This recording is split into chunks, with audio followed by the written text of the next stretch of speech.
अगर आप अब भी परेशान हो तो परेशान होने की बिल्कुल ज़रूरत नहीं है। मैं आपकी टीचर मनाली आपको बताऊंगी कि आप कैसे अपने टाइम को मैनेज कर सकते हो, कैसे अपना टाइमली बोर्ड का एग्ज़ाम जो है कंप्लीट कर सकते हो, कैसे उसकी प्रैक्टिस कर सकते हो। तो आज मैं आपके लिए लेके आई हूँ 10 इफेक्टिव स्टडी टेक्निक्स, जिससे कि आपका जो बोर्ड का पेपर है या पेपर जो आप लिखोगे वो आपके लिए आसान हो जाएगा, आप सिस्टमेटिकली उसको कंप्लीट कर सकते हो। तो फर्स्ट जो हमारा है, हम क्या करेंगे, शेड्यूल, हमें शेड्यूल बनाना है। तो शेड्यूल बनाने के लिए आप सबको पता है कि हमारे दिन में सिर्फ 24 घंटे होते हैं, वो सभी के लिए 24 घंटे हैं। तो सब लोग कर रहे हैं तो हम भी कर लेंगे, उसको ऐसी बात नहीं है। तो हमें क्या करना है, अपने 24 आवर्स को 3 स्लॉट में डिवाइड करना है।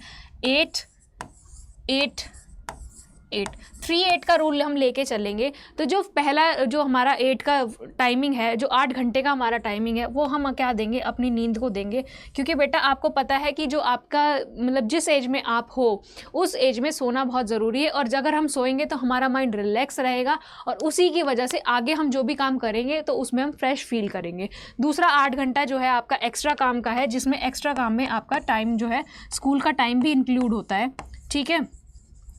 और उसी में आप जो भी अपना एक्स्ट्रा है स्कूल का टाइमिंग भी करेंगे। आपके पास 8 घंटे बचे, उस 8 घंटे में आप अपनी पढ़ाई कैसे करेंगे वो मैं आपको बताऊंगी कि कैसे आपको स्टार्ट करना है। तो शेड्यूल में आपने क्या किया, स्टार्टिंग की, आप क्या करेंगे, अब अपने हर एक सब्जेक्ट के लिए टाइम अलॉट करेंगे। आपने मान लो 1 घंटे का स्लॉट लिया है, तो उस 1 घंटे में से आप 40 to 45 मिनट्स ही सिर्फ अपना पढ़ाई को देंगे, और 10 से 15 मिनट आप क्या करेंगे, रेस्ट कर लेंगे या फिर अपने दिमाग को शांत करने के लिए कोई भी एक्टिविटी करेंगे, जिससे कि आप अगर 40 to 45 मिनट्स पढ़ते हो तो आप लोगों की, हम लोगों की कैपेसिटी क्या होती है पढ़ने की, वो 40 to 45 मिनट्स है। हमारा जो ब्रेन है 40 to 45 मिनट्स ही जो है जो हम पढ़ते हैं उसको ले सकता है। उसके बाद वो थोड़ा सा परेशान हो मतलब परेशान क्या, आप स्ट्रेस फील करोगे, उसके बाद आपको लगेगा कि यार मैं पढ़े ही जा रहा हूँ। तो उससे आपको नहीं करना है, सिर्फ आपको 40 to 45 मिनट्स का स्लॉट बनाना है, और जो 10 से 15 मिनट बचे, जो काम आपको पसंद है आप वो करो। बट एक काम आपको करना है कि आप क्या है 10 से 15 मिनट का अलार्म लगाएंगे, जिससे कि आगे आप जो भी स्लॉट कर रहे हैं तो उसमें आप लेट ना हो या फिर आपको डिस्ट्रैक्शन ना हो, ठीक है। तो आपको ये काम करना है जिससे कि आपको कोई भी स्ट्रेस नहीं लेना है, इसमें आपको कोई स्ट्रेस नहीं होगा।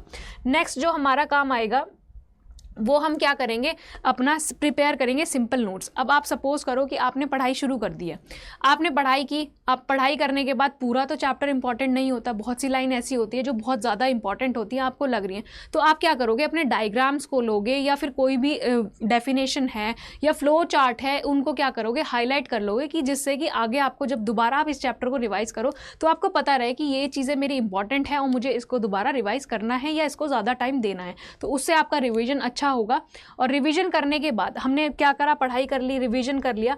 अब उसके बाद दूसरा काम करेंगे हम प्रीवियस ईयर पेपर। तो प्रीवियस ईयर पेपर देखेंगे। प्रीवियस ईयर पेपर देखने से हमें फ़ायदा क्या होगा कि हमें एग्जाम का पैटर्न पता चलेगा और हमें ये पता चलेगा कि कितने मार्क्स का कितने क्वेश्चन आते हैं और उसको हमें कितना टाइम देना है, ये चीज़ हम अपना डिसाइड करेंगे प्रीवियस ईयर पेपर से। तो उसको आप सॉल्व करके देखो कि आपने जो पढ़ा है अभी, क्या आप प्रीवियस ईयर पेपर सॉल्व कर पा रहे हो या नहीं कर पा रहे हो। तो उससे आपको आइडिया होगा कि कितने टाइम लिए क्या आप एग्जाम को कंप्लीट कर पा रहे हो या नहीं, ठीक है। नेक्स्ट आपका आता है, आपको क्या करना है, रिवीजन करना है। अब आपने प्रीवियस ईयर एग्जाम देखा, ये देखा कि कौन कौन से क्वेश्चंस आपके कितने आ रहे हैं और आप क्या कौन कौन सा चैप्टर आपको अच्छे से कंप्लीट है। तो अब क्या करोगे, आप रिवीजन करोगे। जो आपने पढ़ा था, जो आपने नोट्स बनाए थे, अपनी समरी, अपनी लैंग्वेज में जो समरी बनाई थी आपने, उसको क्या करोगे, अब आप रिवाइज करोगे। रिवाइज करने से आपका टाइम भी बचेगा, आपके नोट्स से आपका टाइम बचता है, ठीक है। तो आप क्या करोगे, उसको मल्टीपल टाइम्स रिवाइज करोगे। और रिवीजन के लिए आपको क्या करना है कि आप पूरा हफ्ता जैसे आप पढ़ते हो तो आपको कोई सा भी एक डेट डिसाइड कर लेना है, संडे हो या फिर कोई भी आप ऐसा डे डिसाइड कर लो जिसमें जो आपने नोट्स बनाए उसको आप क्या करोगे, रिवाइज करोगे 1 से 2 बार, ठीक है। नेक्स्ट आपको क्या करना है, अब रिवीजन के बाद आप क्या करोगे, एक्टिव लर्निंग करोगे। एक्टिव लर्निंग से मेरा मतलब है कि आप जो भी चीज़ आपने पढ़ी है उसको आप या तो खुद को ही आप बच्चा समझ लो या खुद को टीचर, मतलब दोनों चीज़ आप खुद ही हो।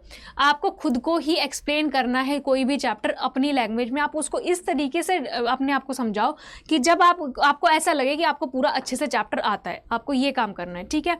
दूसरा आता है हेल्दी लाइफस्टाइल। हेल्दी लाइफस्टाइल में पहला है कि स्लीप साइकिल, आपकी स्लीप साइकिल अच्छी होनी चाहिए। मतलब आप क्या है 10 से 10:30 बजे तक आपको सो जाना है, जिससे कि आप 6 बजे उठो तो आपकी 8 घंटे की स्लीप पूरी हो जाए। ये स्लीप साइकिल आपकी अच्छी होनी चाहिए। लाइफस्टाइल में, हेल्दी लाइफस्टाइल में और क्या, एक्सरसाइज करो, ब्रीदिंग एक्सरसाइज करो, जिससे कि आपका अच्छे से काम पूरा हो। वेजिटेबल्स अपनी डाइट में इंक्लूड करो, फ्रूट्स इंक्लूड करो, जिससे कि आपके विटामिन्स और मिनरल्स भी आपकी पूरे रहें, आपको कोई भी डिजीज़ ना हो, या आपको डिजीज़ मतलब डिजीनेस ना हो, नोजिया ना हो, कुछ भी ऐसी चीज़ ना हो जिससे कि आपको पढ़ाई में आपका मन ना लगे। तो आपको हेल्दी लाइफस्टाइल भी सबसे ज़्यादा ज़रूरी है। क्या करनी चाहिए आपको, हेल्दी लाइफस्टाइल अपनी बनानी है। उसके बाद आप क्या करेंगे, आपकी मतलब एक्टिव लर्निंग भी होगी, हेल्दी लाइफस्टाइल भी हो गया। डिस्ट्रैक्शन सबसे मेन टॉपिक होता है हमारा डिस्ट्रैक्शन। हमारी एज में क्या होता है, आप लोगों की एज में सबसे ज़्यादा डिस्ट्रैक्शन के काम होता है हमारा सोशल मीडिया। तो जो आपको मन करता है कि भाई आप रील्स देखो, ये सब देखने का बहुत सबका मन करता है। तो इस डिस्ट्रैक्शन से आपको बचना है। आप चैटिंग वगैरह जो होती है, आप व्हाट्सएप पे चैटिंग करते हो, या फेसबुक पे चैटिंग करते हो, इंस्टाग्राम पे चैटिंग करते हो, रील सेंड करते हो, इन सब चीज़ों से आपको बचना है। इन सब चीज़ों से अभी आप ज़्यादा इसके साथ एडिक्टेड हो, तो अगर आप अभी से थोड़ा थोड़ा करना कोशिश करोगे तो आगे जाकर आप इसको क्या कर सकते हो, अच्छे से छोड़ सकते हो। मतलब छोड़ना इन द सेंस कि आप इसको अपना टाइम कम दो, अभी कम दोगे, धीरे धीरे करके आप जो है स्टडीज़ पे ज़्यादा ध्यान दोगे और यहाँ से आपका डिस्ट्रैक्शन कम हो जाएगा। तो इसके लिए आपको बहुत ज़्यादा प्रैक्टिस करनी पड़ेगी छोड़ने की, अपना टाइम स्लॉट डिसाइड करने की। इसीलिए बोला है कि अलार्म लगाओ। अगर आप 15 मिनट में, उन 15 मिनट में ये काम भी करते हो तो अलार्म लगाओ। अलार्म बजते ही आपको वो बंद कर देना, आपको उसको दोबारा नहीं देखना। इससे आपका क्या होगा, डिस्ट्रैक्शन थोड़ा कम होगा।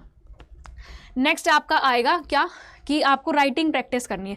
राइटिंग प्रैक्टिस से मेरा क्या मतलब है, आप क्या करोगे, टाइम लगाओगे, जो आपने पढ़ा है उसको अपनी लैंग्वेज में लिखोगे और ये देखोगे कि आप कितना बड़ा क्वेश्चन या कितनी ज़्यादा लाइंस आप कितने टाइम में लिख सकते हो।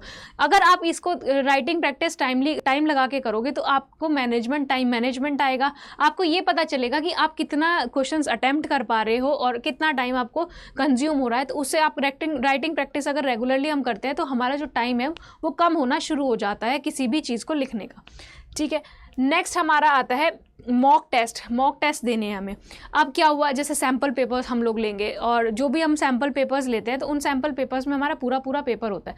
अब आपने क्या किया, रिवीजन कर लिया अच्छे से, आपने पढ़ाई कर ली, अपने नोट्स बना लिए, उसको आप बार बार रिवाइज कर रहे हो। तो अब हमें क्या करना है, जब हमारा अक्टूबर या नवंबर का टाइम आएगा तो उस टाइम, उसके बाद हमारे प्री बोर्ड्स होते हैं, तो उससे पहले क्या करेंगे, हम अपने मॉक टेस्ट को क्या करना है, हमें करना शुरू कर देना है। अब मॉक टेस्ट से क्या करना है, टाइम लगा के ही आप क्या करोगे, अपना मॉक टेस्ट शुरू करोगे, क्योंकि हमें ये देखना है कि क्या हमारा टाइम पूरा कंज्यूम हो पा रहा है, क्या हम पूरे टाइम में अपना पेपर पूरा कर पा रहे हैं। तो इस चीज़ को देखने के लिए हम टाइमर लगाएंगे और हम कोई भी चीटिंग नहीं करनी है, आपको बिल्कुल भी ध्यान रखना। अगर चीटिंग करी तो अच्छी बात नहीं होगी, तो चीटिंग नहीं करनी है। अच्छे से टाइमर लगा के हम अपने मॉक टेस्ट देंगे। अब हमारे मॉक टेस्ट देने के बाद उसको एनालाइज करेंगे। एनालाइज करने से क्या होगा कि हमें पता चलेगा कि हम कौन से क्वेश्चन टाइमली कर पा रहे हैं, कितना अच्छे से लिख पा रहे हैं और किस में हमारी वीकनेस है। तो जो भी आपकी वीकनेस होगी, जो भी चैप्टर आपका वीक होगा या जो भी टॉपिक आपका वीक होगा, आप उसको दोबारा रिवाइज कर सकते हो। वहाँ पे भी आपका अक्टूबर में भी, नवंबर में भी आपके पास टाइम है कि जो आपका टॉपिक कम रह गया है उसको आप रिवाइज कर सको, वीक रह गया उसको आप अच्छे से क्या कर सको, अपना स्ट्रॉन्ग कर सको मल्टीपल टाइम रिवाइज करके। ठीक है, नेक्स्ट आपका क्या है कि आपको क्या करना है, इन जितना भी फेज़ है बिल्कुल भी घबराना नहीं है, पॉजिटिव रहना है कि जब और बच्चे कर सकते हैं तो मैं क्यों नहीं, मैं भी इस चीज़ को कर सकता हूँ। आपको सिर्फ इतना ध्यान रखना है, बिल्कुल भी घबराना नहीं है, पॉजिटिव रहना है, हेल्दी लाइफस्टाइल फॉलो करनी है। जो जो मैंने आपको बताया उसको स्टेप बाय स्टेप करना है और इससे अगर आप इसी चीज़ को स्टेप बाय स्टेप फॉलो करते हो तो मैं आपको गारंटी देती हूँ कि आपको बहुत, आपका पेपर जो है, आपका एग्ज़ाम जो है बहुत अच्छा जाने वाला है और टाइमली आप अपना एग्ज़ाम पूरा कर सकते हो।